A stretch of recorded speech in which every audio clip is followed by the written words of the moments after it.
Good afternoon. I'm Dr. Jay Moore with Unifour Life and Retirement, and today I have a special guest with me. My first guest of my podcast, Miss Krystal Totherow. Krystal, how are you? I'm doing all right, Jay. How are you? I'm doing great. Can't complain for a Friday. It's always good. Yeah, for sure. I appreciate you not doing it on a Monday. I do my best. I try. Thanks for working with me on that. Folks, I've got Krystal here with me today, and Krystal has an interesting story.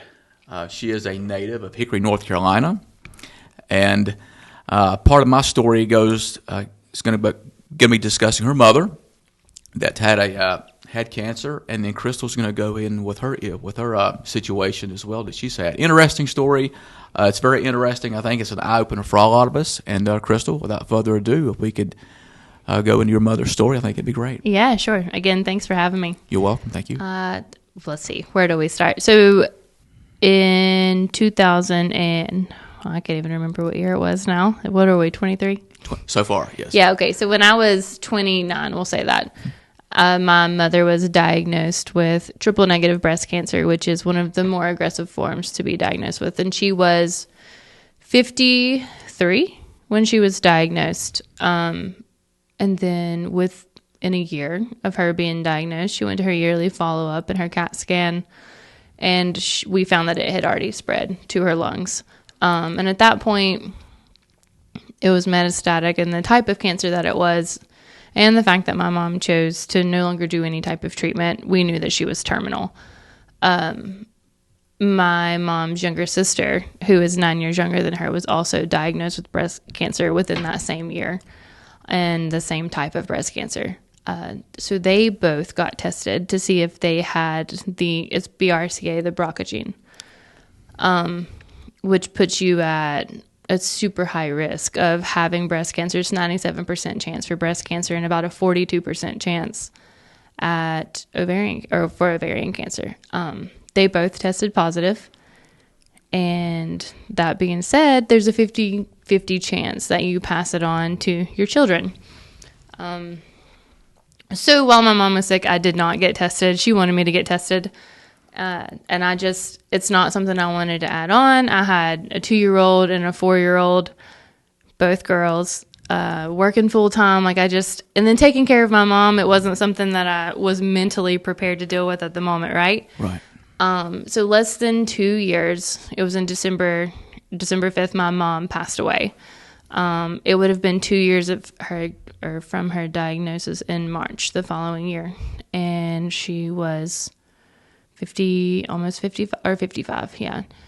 So super young, right? And yes. Not long after my mom passed away, reality hit, right? I just felt like I wasn't doing my due diligence as a mom, as a woman, to just make sure that I didn't have that gene. Knowing it was a possibility, I felt like I was doing myself an injustice, right? Right. Not taking advantage of technology and science to be able to get ahead of it. Sure. So the following fall I got tested, and you have to wait a couple of weeks for your results, and I'll never forget where I was. I was at a convention for work in Tampa, setting up a booth, and then the genetic company called me and asked me if I was ready, and of course I knew they had the results. I wasn't going to wait. Right. So they told me, and I did test positive, and they tried to run through all the scenarios and the percentages of what I was sitting with at the moment, and not really anything that I processed at the time because I just kind of shut everything out as soon as I heard it. Right. But that being said, I had a couple of days. I was excited to get back home to my husband and my family because it was weird to digest that in a hotel room. Right. But so I got home, and my husband and I immediately talked through what we would want to do, and he was, I'll have to give him credit, he was on board for whatever choice I made. Obviously, he just kept telling me, he just wants me here. He doesn't care, what it takes. If I'm willing to go for it, his most important thing is for me to be here. You had a good support staff with you. Yeah, Good. and incredible. Friends, family, extended family, I could not have gone through it. But anyway, got the results back, tested positive, and then my first follow-up appointment, I decided, let's do it. Let's have the surgeries. Let's remove all of this that's given me such a high risk of getting breast cancer. And so I decided it was the end of September, and I decided to schedule my double mastectomy. I worked with a doctor that specialized in mastectomies and with a cancer doctor as well, or an oncologist as well. And even they were incredible because they were very blunt. And, I said, if you were me, what would you do? And the female doctor said, you know what? Like, I can't tell you when. It's not a matter of if. Like, you'll get breast cancer. Right. She couldn't tell you age. She just said, hey, Krystal, this is what you got to look forward to in your later coming. years. Oh. Yeah, and she said there was about a 90% chance that I would have the same type of breast cancer that my mom had. And going through that with her and knowing those risks, like even with treatment, it was like a 68% chance of recurrence within the first 2 years. And there are so many different variations of breast cancer. They're all cancer in general, right? It's scary. Yes, it is. Like, it's so unknown, and like it's like the worst word, regardless of the type, right? And that's it.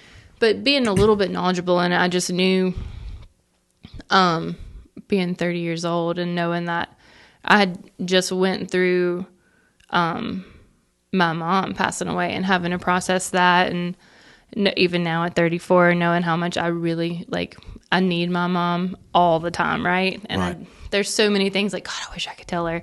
And so I honestly couldn't look at my girls anymore without, getting super emotional and knowing, they need me, and they need me here for a really long time. Right.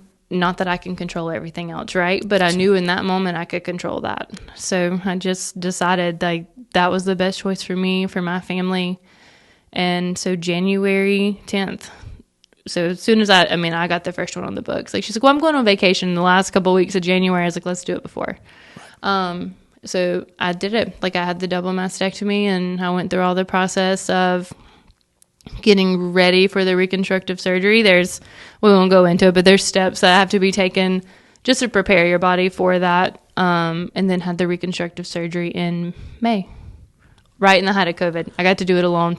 Did you really? Oh. Yeah. The reconstructive part became an elective surgery, so it got pushed back a little bit. And then because of all the COVID precautions, I couldn't have anyone inside with me. So my husband had to drop me off at the front door. And so that was kind of foreign, which in hindsight, it was the lesser of the two evils of the surgery. So I'm glad that he was there for the first one.